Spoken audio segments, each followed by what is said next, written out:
शुभोदय बच्चों, कैसे आप सब लोग। पिछले क्लास में हम गाने वाली चिड़िया पार्ट में पार्ट सुन रहे थे। तो यहाँ पर गाने वाली चिड़िया में तो गाने वाली चिड़िया जो है जंगल से राजा के दरबार में जाकर अपने मीठी आवाज में गाना शुरू किया। तो गाना सुनते ही राजा का आंखों से खुशी के आंसू बहने लगे। तो गाना पूरे होते ही सब लोग बहुत खुशी हो गए। तब राजा ने गाना खत्म होने के बाद राजा चिड़िया को बुलाकर कहा कि मेरी प्यारी चिड़िया, तुम यही मेरे पास रहो, मेरे पास रहो। जो कुछ तुम्हें इच्छा है, जो कुछ तुम करना चाहती हो, जो कुछ पाना चाहती हो, मैं पूरा करूँगा कहकर बताया। तो ये बातें राजा के मुंह से सुनकर चिड़िया बोली कि मैं अवश्य आपके पास रहूंगी, क्योंकि मेरे गाने से आपके आंखों में खुशी के आंसू जो देखी हूँ, इसीलिए मैं आपके पास रहूंगी कहकर वादा की। तो राजा ने चिड़िया के लिए सोने का पिंजरा बनवाया। सोने के पिंजरे में बन रखा गया। जिस किसी चीज का भी इच्छा करती चिड़िया, राजा तुरंत उसे पूरा कर देते। और पूरी दरबार में हर दिन चिड़िया का संगीत झूम उठता था। एक दिन चिड़िया को खेतों में मेहनत करने वाले किसानों की याद आई। याद आने से वो चिड़िया ने उनसे मिलने के लिए खेतों की ओर निकल पड़ी। जब राजा चिड़िया को देखने के लिए चिड़िया के पास गए तो वहां पर चिड़िया नहीं थी। चिड़िया के ना होने के कारण राजा अस्वस्थ हो गए। तो राजा के अस्वस्थता का कारण किसी को पता नहीं चला और राजा अस्वस्थ हो गए। सारे लोग इस बात की चिंता सता रहे कि हमारे राजा को कैसे बचा लें कहकर सोचने लगे। और सभी लोग दुखित हो रहे कि राजा क्यों ऐसे हो गए। సో ఇక్కడ మనం నిన్న ఎంతవరకు చూసామంటే అమ్మ, చిడియా అడవి నుండి రాజు దగ్గరికి వెళ్ళి వాయిస్ తన పాటని వినిపించింది. సో రాజు కళ్ళల్లో రాజు చిడియా యొక్క పాటను విని తన కళ్ళ నుండి ఆనంద బాష్పాలు కూడా వస్తాయి. సో అది చూసి రాజుగారు చిడియాని పిలిచి మేరీ ప్యారీ చిడియా అని పిలిచి, నువ్వు నా దగ్గరే ఉండు, నువ్వు ఏం కోరుకుంటావు, ఏం కావాలనుకుంటావు, నిమిషాల్లో నేను అన్ని కంప్లీట్ చేస్తాను అని తనకి ప్రామిస్ చేశారు. సో అది విని చిడియా ఏం చెప్తుందంటే, కంపల్సరీగా నేను మీ దగ్గరే ఉంటాను రాజా, ఎందుకంటే నా పాట వల్ల నేను మీ కళ్ళల్లో ఆనంద బాష్పాన్ని చూశాను. సో కంపల్సరీగా నేను మీ కోరికని తీరుస్తాను, నేను ఇక్కడే ఉంటాను అని చెప్పి. సో అప్పుడు రాజు తన కోసం ఒక బంగారు పంజరాన్ని తయారు చేసి తను ఏం కావాలంటే, అంటే ఏ టైంకి ఏం కావాలంటే నిమిషాల్లో పూర్తి చేసేవారు. సో ఆ విధంగా ప్రతిరోజు కూడా వాళ్ళ ఆ ఏరియా మొత్తం కూడా సంగీత్ అంటే మంచి మ్యూజిక్తో ప్రజలందరినీ కూడా ఆనందపరిచేది, రాజుగారిని కూడా ఆనందపరిచేది. ఆ నెక్స్ట్ డే ఒకరోజు ఏం జరిగిందంటే, రాజుగారికి చిడియాకి పంట పొలాల్లో పనిచేసే రైతులు గుర్తొచ్చారు. సో వాళ్ళని కలవటానికి ఎక్కడికి వెళ్ళింది, వాళ్ళని కలవటానికి తను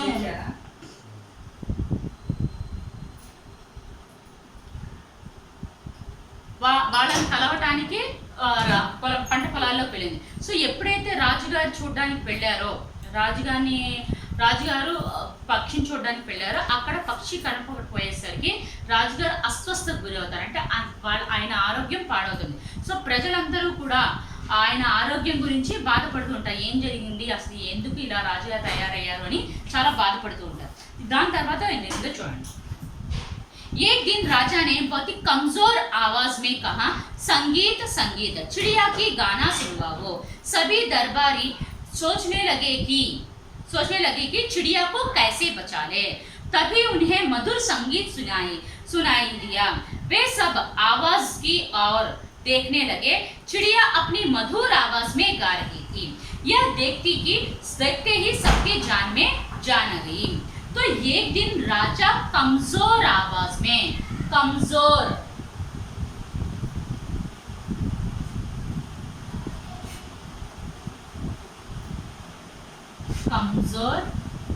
बलहीन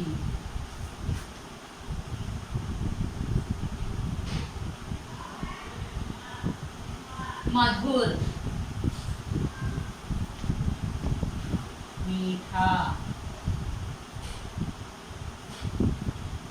और दिशा।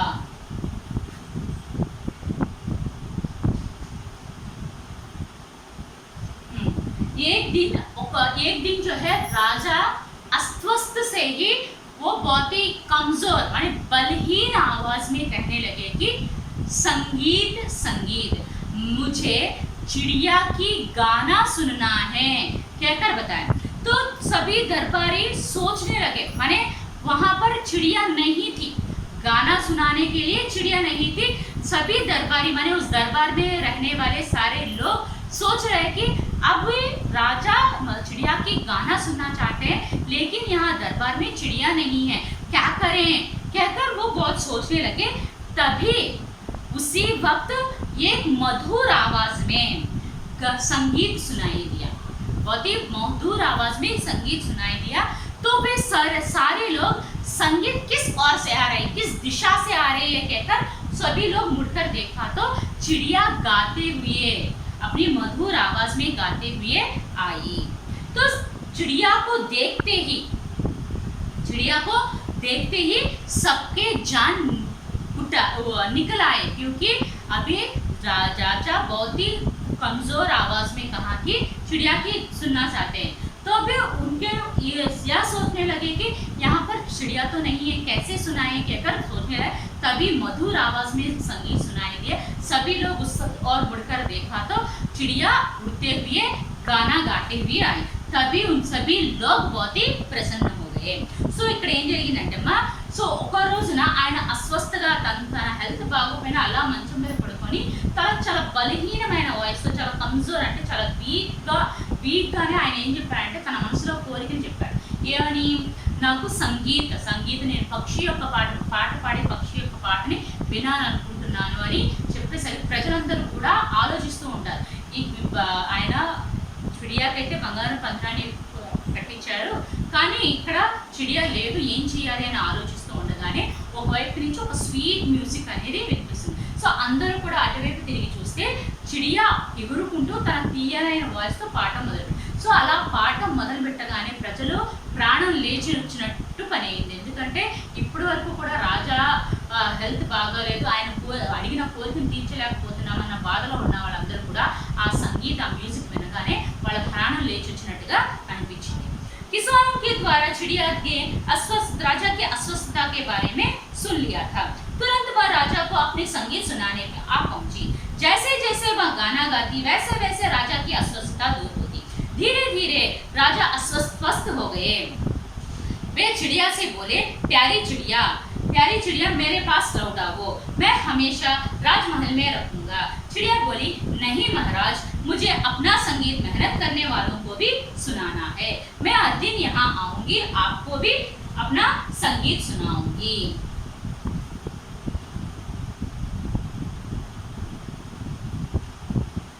किसान,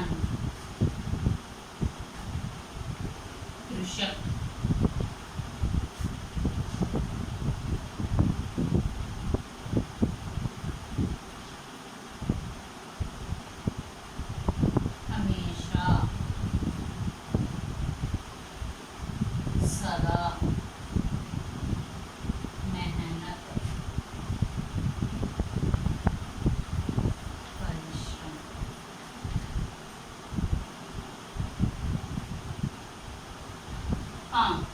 तो जैसे ही चिड़िया उड़ते हुए राजा के पास गई, संगीत अपनी मधुर आवाज में गाने लगी, राजा का अस्वस्थता भी धीरे धीरे दूर हो गया। राजा अस्वस्थ हो गए कहकर चिड़िया को किसानों के द्वारा पता चला। तो किसानों के द्वारा पता चलते ही वे राजमहल चले गए और अपने मधुर आवाज में गाने लगी। जैसे जैसे गाना गाते रही वैसे वैसे राजा की अस्वस्थता दूर हो जाकर वह पूर्ण स्वस्थ बन गए। तो एक दिन राजा ने चिड़िया को बुलाकर कहा कि मेरी प्यारी चिड़िया, हमेशा मेरे पास ही रखो, आप मेरे पास लौट आओ, मैं अपने पास ही रखना चाहता हूँ कहकर बताया। मैं हमेशा राजमहल में ही रखना चाहता हूँ कहकर बोलने से तभी चिड़िया ने साफ मना करके बताई कि नहीं महाराज, नहीं महाराज, मुझे अपना संगीत जो है आपके लिए ही नहीं पूरी दुनिया के लिए, मैंने खेतों में मेहनत करने वालों के लिए भी मैं अपना संगीत सुनाना है। इसीलिए मैं आपको छोड़कर नहीं जाऊंगी, लेकिन मैं एक पंजरे में बंद होकर नहीं रहना चाहती, क्योंकि मेरा गाना जो है खेतों में काम करने वालों को सुनाना है। इसीलिए मैं हर दिन आपके पास आऊंगी, आपको मेरा गाना सुनाऊंगी और मैं वापस जंगल चले जाकर वहाँ के खेतों को, किसानों को और मजदूरों को मेरा गाना सुनाना चाहती हूँ। इसीलिए आप मुझे इतना जोर मत दो कि आपके पास रहने के लिए मुझे जोर मत दो, कहकर बताए। సో ఇక్కడ ఏం జరిగిందంటే అమ్మా ఎప్పుడైతే చిడియా ఆయన్ని వదిలేసి రాజ్మహల్ వదిలేసి బయటకు వెళ్ళిపోతుందో, వెళ్ళిపోయిన తర్వాత రైతుల ద్వారానే రాజుగారి హెల్త్ పాడైందన్న విషయాన్ని తను తెలుసుకొని మళ్ళీ వెనక్కి తిరిగి వస్తుంది. సో ఎప్పుడైతే తను ఆ రాజ్మహల్ పెళ్లి పాడడం స్టార్ట్ చేసిందో, రాజా నెమ్మదిగా రికవర్ అవుతూ వచ్చారు. ఆయన కంప్లీట్గా తందూరిస్తుగా, అంటే కంప్లీట్ హెల్తీగా తయారైన తర్వాత ఆయన ఒకరోజు చిడియాని పిలిచి, నా ప్యారీ చిడియా, నువ్వు ఎప్పుడు కూడా నా దగ్గర తిరిగి వచ్చేసి నేను ఎప్పుడు కూడా నా రాజ్మహల్లోనే ఉంచుకోవాలనుకుంటున్నాను అని చెప్తారు. అని చెప్పేసరికి చిడియా ఏం చెప్తుందంటే, కాదు మహారాజా, నేను నా పాట అనేది మీ ఒక్కరికే కాదు, పంట పొలాల్లో పనిచేసే రైతులు కూడా నా పాటలు వినిపించాలి. సో మీరు నన్ను ప్రెషర్ చేయొద్దు, ఇక్కడే ఉండమని ప్రెషర్ చేయొద్దు, ఎందుకంటే నేను ప్రతిరోజు మీ దగ్గరికి వస్తాను, నా పాటను వినిపిస్తాను, కానీ నేను ఇక్కడే ఉండమని మాత్రం ప్రెషర్ చేయదు, ఎందుకంటే నా పాట మీ ఒక్కరికి కాదు, ప్రపంచంలో అందరికీ కూడా, అంటే రైతులకి ఇంకా లేబర్స్ కూడా, ఎవరైతే పరిశ్రమ చేస్తారో, కష్టపడి పని చేస్తారో వాళ్ళకు కూడా నా పాటని నేను వినిపించాలనుకుంటున్నాను. అందుకని నా మీద ప్రెషర్ పెట్టదు, ఇక్కడే ఉండమని ప్రెషర్ పెట్టదు, కానీ నేను ప్రతిరోజు మీ దగ్గరకు వస్తాను, నా పాటని మీకు వినిపిస్తాను అని ప్రామిస్ చేస్తాను. నెక్స్ట్, चिड़िया की बातों से राजा पर गहरा असर डाला। राजा ने कहा, वाह तुम महान हो चिड़िया, तुम मजदूरों किसानों के लिए राजमहल का सुख त्याग कर सकती हो। तो क्या मैं उनके लिए कुछ नहीं कर सकता? चिड़िया बोली, क्यों नहीं महाराज, मजदूरों और किसानों के बारे में सोचना और उनकी सहायता करना हमारा कर्तव्य है, क्योंकि वे हमारे सुखदाता और अन्नदाता है। असर डालना, प्रभाव डालना,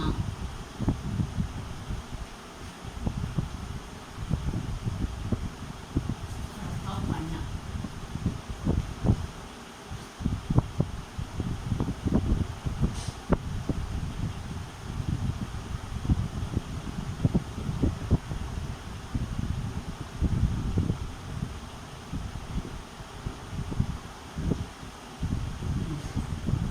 तो यहाँ पर देखिए, चिड़िया की बातें सुनकर, माने चिड़िया ने क्या किया, चिड़िया ने क्या कहा, मेरा गाना जो है आपके लिए नहीं, किसानों को और मजदूरों को भी मेरा गाना सुनाना है, इसीलिए मैं अपना गाना सुनाऊंगी कहकर बोलने पर चिड़िया की बातें जो है राजा पर बहुत ही प्रभाव दिखाए, क्योंकि वह राजा कहते हैं कि तुम महान हो चिड़िया, महान है चिड़िया, क्योंकि राजा ने उसके लिए सोने का पिंजरा बनवाया, किसी का भी आशा करते वह तुरंत पूरा कर देता है राजा।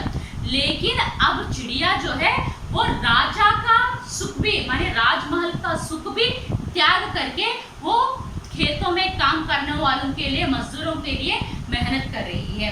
तो उसने क्या कहा, राजा ये बातें सुनकर उन पर बहुत ही गहरा प्रभाव पड़ा और कहने लगे कि तुम महान हो चिड़िया, तुम केवल माने किसानों के लिए राजमहल का सुख भी त्याग किया, तुम इतना कुछ कर सकती हो, माने किसानों के लिए और मजदूरों के लिए अपना राज सुख को भी त्याग कर दिया, क्या मैं कुछ भी नहीं कर सकता कहकर पूछने पर तब चिड़िया बोली, क्यों नहीं महाराज, क्यों नहीं कर सकते, क्यों, माने मजदूरों को क्यों नहीं कर सकते, मजदूरों के बारे में सोचना, किसानों के बारे में सोचना हमारा कर्तव्य है और उनकी सहायता करना, उनका मदद करना भी हमारा कर्तव्य है, क्योंकि वे किसान और मजदूर जो है हमारे सुखदाता और अन्नदाता है। किसान जो है खेतों में मेहनत करके अन्न उगाते हैं, वो अन्न को खाकर हम अपना भूख मिटाते हैं, और मजदूरों जो है मेहनत करके करके माने मेहनत करके काम करके हमें सुख पहुंचाते, इसीलिए वे हमारे सुखदाता और अन्नदाता हुए हैं और हम भी उनके लिए कुछ भी कर सकते हैं कहकर बताए। సో ఇక్కడ ఏం చెప్పారంటే చిడియా యొక్క మాటలు రాజా మీద చాలా ప్రభావం చూపిస్తాయి. ఆయన ఏం చెప్తారంటే నువ్వు చాలా గొప్పదానివి చిడియా, వాహ అంటే ఆయన ఒక విస్మయ అన్న ఫీలింగ్ పెట్టి వాహ అంటే నువ్వు చాలా గొప్ప చిడియావి, నువ్వు నా రైతుల కోసం మజ్దూర్ కోసం నువ్వు రాజమహల్లో ఉన్న సుఖాన్ని కూడా త్యాగం చేయగలుగుతున్నావు, నేనేమి చేయలేనా అని అడిగేసరికి చిడియా ఏం చెప్తుందంటే ఎందుకు చేయలేరు మహారాజా, మీరు కూడా కంపల్సరీగా చేయగలరు, ఎందుకంటే మన రైతుల గురించి మన మజ్దూర్ గురించి ఆలోచించడం అనేది మన కర్తవ్యం, వారి హెల్ప్ చేయడం కూడా మన కర్తవ్యం. ఎందుకంటే రైతులు రేయింబవళ్ళు కష్టపడి పనిచేసి పంట పొలాల్లో పనిచేసి మన ధాన్యాన్ని పండిస్తారు, ఆ ధాన్యాన్ని తిని మనం మన ఆకలి తీర్చుకుంటున్నాము. ఇంకా మజ్దూర్ అయితే లేబర్ అయితే ఉదయం లేచింది సాయంత్రం వరకు మనం చాలా ఎక్కువ పనులు చేస్తుంటారు, దానివల్ల వాళ్ళ వల్ల మనం హ్యాపీయెస్ట్ లైఫ్ని లీడ్ చేస్తున్నాము. సో వాళ్ళు మన సుఖదాతలు అన్నదాతలు కాబట్టి వాళ్ళ గురించి ఆలోచించడము, వాళ్ళకి హెల్ప్ చేయడం అనేది మన కర్తవ్యం అని చిడియా చెప్తుంది. సో అప్పటి నుంచి రాజుగారు కూడా రైతులకి ఇంకా మజ్దూర్కి హెల్ప్ చేయడం స్టార్ట్ చేశారు. ఓకేనా, అర్థమైందమ్మా? స్టోరీ మొత్తం అర్థమైందో? ఒకసారి రఫ్గా చెప్పనా? సో ఒక రాజా ఉంటాడమ్మా, ఆయన ఒక మంచి మహల్, గొప్ప మహల్లో, చాలా అందమైన మహల్లో ఉంటాడు. ఆయనకి ఆ మహల్ అంటే చాలా గర్వంగా ఫీల్ అవుతూ ఉంటాడు. సో ప్రపంచంలో చాలా వివిధ ప్లేసుల నుంచి డిఫరెంట్ ప్లేసెస్ నుంచి ఆ మహల్ యొక్క అందాన్ని చూడడానికి వస్తూ ఉండేవారు. సో ప్రతి ఒక్కళ్ళు కూడా వస్తారు, వాళ్ళ యాత్రా వర్ణంలో రాసుకుంటూ ఉంటారు. సో ఒకరోజు వాళ్ళ యాత్రా వర్ణంలో చాలా మంది ఆ మహల్ గురించి రాస్తూ ఉన్నప్పుడు సో వాళ్ళు అక్కడ ఉన్న గానేవాలి, ఆ మహల్కి పక్కన ఉన్న అడవిలో ఉన్న ఒక గానేవాలి చిడియా గురించి కూడా రాశారు. అది ఎక్కడ ఉంటుంది? ఆ మహల్కి పక్కన ఉన్న అడవిలో ఉంటుంది. సో ఒకరోజు రాజుగారు వాళ్ళ యాత్రా వర్ణని చదువుదామని తీసుకున్నారు. ఆ యాత్రా వర్ణంలో ఏం రాశారంటే మహల్ యొక్క అందంతో పాటు ఈ గానేవాలి చిడియా గురించి కూడా రాశారు. అది ఇప్పటి వరకు రాజుగారికి ఏమీ తెలియదు, అంటే వాళ్ళ మహల్ పక్కన ఒక అడవి ఉంది, అక్కడ ఒక గానేవాలి చిడియా ఉందన్న విషయం ఆయనకి తెలియదు. సో అప్పుడు ఆయన వాళ్ళ సేవకుని పిలిచి, మీరు ఎప్పుడు కూడా నాకు గానేవాలి చిడియా గురించి ఎందుకు చెప్పలేదు, ఆ విషయం నాకు ఎందుకు, ఇప్పుడే మీరు అందరూ కూడా అడవిలోకి వెళ్ళి ఆ చిడియాని తీసుకునండి, నేను తన పాటని వినాలనుకుంటున్నాను అని చెప్పి. సో రాజుగారు ఆజ్ఞని ఆర్డర్ తీసుకున్న సేవకు అందరూ కూడా సరే, వాళ్ళకు కూడా ఈ చిడియా గురించి ఏమీ తెలియదు, కంప్లీట్ ఆ దర్బార్లో ఉన్నవాడు ఎవరికి కూడా ఆ గానేవాలి చిడియా గురించి ఏమీ తెలియదు. సో వాళ్ళ సేవకులు చిడియాని వెతుక్కుంటూ అడవిలోకి వెళ్తారు. సో అడవిలో ఎంత వెతికినా వాళ్ళకి కనిపించదు. సో అలా వెతుక్కు ఉండగా ఒక అమ్మాయి కనిపిస్తుంది. సో అమ్మాయి దగ్గరికి వెళ్ళి అడుగుతారు, ఇలా గానేవాలి చిడియా ఉందంట కదా, ఇక్కడ బాగా పాడుతుందంట కదా అని అడిగేసరికి అప్పుడు ఆ అమ్మాయి ఏం చెప్తుందంటే, అవును, నేను ఉదయాన్నే ఈ వేళలోనే వెళ్తాను, సాయంత్రం నాకు పని ముగించుకుని ఈ దారిలోనే వెళ్తూ ఉంటే అప్పుడు చిడియా తీయనైన వాయిస్తో పాడుతుంది. సో దానివల్ల నేను ఉదయం నుండి సాయంత్రం వరకు ఏదైతే పని చేశానో ఆ స్ట్రెస్ ఏదైతుందో ఆ స్ట్రెస్ మొత్తం కంప్లీట్గా నశించిపోతుంది, ఆ పాట అంత బాగుంటుంది అని చెప్పేసరికి ఆ సేవకులు ఏం చెప్తారంటే, మా రాజుగారు చిడియా యొక్క పాటను వినాలనుకుంటున్నారు, నువ్వు ఆయన పిలవబా అని ఆ చిడియాని పిలవబా అని అడుగుతారు. సో అడిగేసరికి ఆ చిడియా ఆ అమ్మాయి చిడియాని పిలుస్తుంది, మేరీ ప్యారీ చిడియా, హమారే రాజా అంటే మా ముద్దుల చిడియా, మా రాజా మీ పాట వినాలనుకుంటున్నారు, నువ్వు మా దర్బార్కి వచ్చి రాజా దర్బార్కి వచ్చి నీ పాటను వినిపిస్తావా అని చెప్తే సరే నేను వినిపిస్తాను అని చెప్పి ఆ నెక్స్ట్ డే ఆ అమ్మాయితో పాటు అందరూ కూడా రాజు దర్బార్లో ప్రెజెంట్ అవుతారు. సో అప్పుడే ఎగురుకుంటూ పాటను పాడటం స్టార్ట్ చేస్తుంది. ఆ చిడియా యొక్క పాటని విని అందరూ కూడా చాలా హ్యాపీగా అందరూ కూడా మంత్రముగ్ధులు అయిపోయినట్టు ఆ పాటలో లీనమైపోతారు. సో రాజుగారు మాత్రం కళ్ళల్లోంచి ఆనంద బాష్పాలు వస్తాయి. సో ఆనంద బాష్పాలు అంత తీయగా ఉంటుంది. సో ఇంకా రాజుగారు ఆ పాటని విని చాలా హ్యాపీగా ఫీల్ ఆ చిడియాని పిలిపించుకొని, నువ్వు ఎప్పుడు కూడా నా దగ్గరే ఉండు చిడియా, నీకు ఏం కావాలంటే నేను అన్ని తీరుస్తాను, నీ కోరికలు ఏమన్నా నేను తీరుస్తాను, నేను నా దగ్గరే ఉండు అని. సో ఆయన మాటలు విని, మీరు చెప్పినట్టుగా నేను మీ దగ్గరే ఉంటాను రాజా, ఎందుకంటే మీ కళ్ళలో నేను హ్యాపీనెస్ చూస్తాను, సో నేను మీ దగ్గరే ఉంటాను అని చెప్పేసరికి తన కోసం చిడియా కోసం ఆయన బంగారు పంజరాన్ని కూడా తయారు చేస్తారు. ఆ బంగారు పంజరంలో ఆయనకి తను ఏం కోరుకుంటే 5 నిమిషాల మీద జరిగిపోతూ ఉంటుంది. సో ఒకరోజు ఆ చిడియాకి అడవిలో పనిచేసే పొలంలో పనిచేసే రైతులు ఇంకా మజ్దూర్ గ్రూప్ వస్తారు. సో వాళ్ళని కలవటానికి తను రాజమహల్ని వదిలి వెళ్ళిపోతుంది. సో ఒకరోజు అదే రోజు రాజుగారు ఆ చిడియా యొక్క పాటను వినడానికి ఆయన తన దగ్గర చిడియా చాలా బాధపడతారు. సో నెమ్మదిగా ఆయన ఆ చిడియా మీద బంధం పెట్టుకొని ఆయన అనారోగ్యానికి గురి అవుతాడు. సో ఆ అనారోగ్యం గురి అవడం వల్ల ప్రజలందరూ కూడా బాధపడుతూ ఉంటారు. ఏం జరిగిందో ఏంటి, అందులో ఒక రాజుగారిని ఎలా కాపాడుకోవాలి అని బాధపడుతూ ఉంటారు. సో ఒకరోజు రాజా తన బలహీనమైన వాయిస్తో ఏమైనా అడుగుతాంటే సంగీత్ నేను పక్షి యొక్క పాటను వినాలనుకుంటున్నాను అనేసరికి ప్రజలందరూ కూడా ఇప్పటి వరకు కూడా ఆయన రాజుగారు ఆ పక్షి యొక్క పాటని చాలా హ్యాపీగా ఉన్నారు. ఇప్పుడు ఆయన పాటను కూడా ఆఖరి కోరికగా పాటను కూడా కోరుకుంటున్నారు. కానీ ఏం చేయాలి, ఎలా తీసుకురావాలి అని ఆలోచిస్తూ ఉండగానే అప్పుడే ఒక స్వీట్ వాయిస్తో పాటలు పాడుకుంటూ పక్షి వస్తుంది. ఆ పక్షి ఎటువైపు నుంచి వాయిస్ వస్తుందో అందరూ కూడా అటువైపు చూస్తే ఆ పక్షి చాలా అందమైన వాయిస్తో పాటలు స్టార్ట్ చేస్తుంది. సో అప్పుడు ఆ పాటని విన్న వాళ్ళందరూ కూడా రాజుగారితో పాటు అందరూ కూడా ప్రాణం లేచి వచ్చినట్టుగా అనుకొని హ్యాపీగా ఫీల్ అవుతారు. సో నెమ్మదిగా కూడా ఆయన హెల్త్ బాగాలేదన్న విషయాన్ని చిడియా రైతుల ద్వారా తెలుసుకొని ఆయన హెల్త్ గురించి కాన్షియస్ అయ్యి తను అక్కడికి వెళ్తుంది. సో ఎప్పుడైతే చిడియా పాడడం స్టార్ట్ చేసిందో నెమ్మదిగా రాజుగారు తన అస్వస్థ దూరం అయ్యి ఆయన చాలా హెల్తీగా తయారవుతారు. సో ఒకరోజు మళ్ళీ ఆ హెల్తీగా తయారైన రాజుగారు ఆ పక్షిని పిలిపించుకొని ఏం చెప్తారంటే, నువ్వు నా దగ్గరే ఉండి చిడియా, నువ్వు లేకపోతే నేను ఉండలేను అని చెప్పేసరికి ఆ చిడియా ఏం చెప్తుందంటే, లేదు మహారాజా, నేను ఇక్కడ ఉండలేను, మీకు నా పాట కావాలి అంటే ప్రతిరోజు మీ మహల్కి వస్తాను, నా పాట వినిపిస్తాను. కానీ నా పాట మీ ఒక్కరికే కాదు, పంట పొలాల్లో పనిచేసే రైతులకి, ఇంకా పరిశ్రమలు అంటే ఎవరైతే కష్టపడి పనిచేస్తారో వాళ్ళందరికీ కూడా నా పాట అనేది చాలా అవసరము. ఎందుకంటే వాళ్ళు పనిచేసి అలసిపోతారు. సో అలసిపోయిన వాళ్ళ మనసులకి, శరీరానికి కొంత సేద అనేది కావాలి, కొంచెం విశ్రాంతి అనేది కావాలి, కొంచెం ఎంటర్టైన్మెంట్ అనేది కావాలి. ఈ ఎంటర్టైన్మెంట్ అనేది నా పాట ద్వారా వాళ్ళకి కలుగుతుంది. సో నేను మీ దగ్గర ఉండలేను అని చెప్పేసరికి ఆ చిడియా యొక్క మాటలు ఆ రాజుగారి మీద చాలా ప్రభావం చూపిస్తుంది. ఆయన ఏం చెప్తాడంటే, నువ్వు చాలా గొప్పగా చిడియా, నువ్వు రైతుల కోసము ఇంకా లేబర్స్ కోసం నీ రాజసుఖాన్ని కూడా త్యాగం చేయగలిగావు, నేనేమి చేయలేనా అని అడిగేసరికి చిడియా ఏం చెప్తుందంటే, ఎందుకు చేయలేరు మహారాజా, మీరు కూడా కంపల్సరీగా చేయగలరు. మన రైతులు ఇంకా లేబర్స్ ఎవరైతే ఉన్నారో వాళ్ళు మనకి సుఖాన్ని అందిస్తారు. రైతులు అనేవాళ్ళు రేయింబవళ్ళు పంట పొలాల్లో పనిచేసి మనకి ధాన్యాన్ని పండిస్తారు. ఆ ధాన్యాన్ని మనం తిని మన ఆకలి తీర్చుకుంటున్నాము. ఇంకా లేబర్స్ అయితే ప్రతి పని కూడా కష్టపడి పనిచేస్తారు. వాళ్ళ వల్ల మనం హ్యాపీగా లైఫ్ లీడ్ చేస్తున్నాం కాబట్టి సో వాళ్ళ గురించి ఆలోచించడము, వాళ్ళకి సేవ చేయడము, వాళ్ళకి హెల్ప్ చేయడం అనేది మన కర్తవ్యము.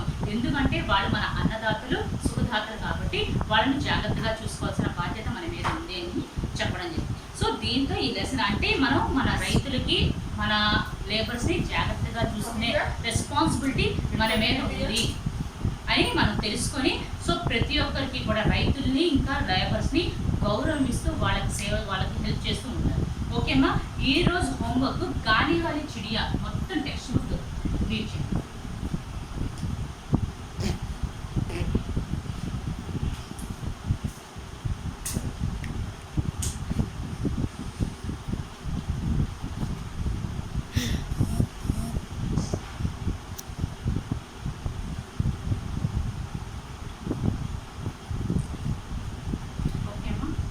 టెక్స్ట్ బుక్ పార్ట్ మొత్తం ఈరోజు లెసన్ చెప్పిందంతా కూడా ఒకసారి చదువుకోండి. నెక్స్ట్ రేపు క్లాస్లో క్వశ్చన్స్ అన్ని ఎక్స్ప్లెయిన్ చేస్తాం. ఓకేమా, థ్యాంక్ యూ.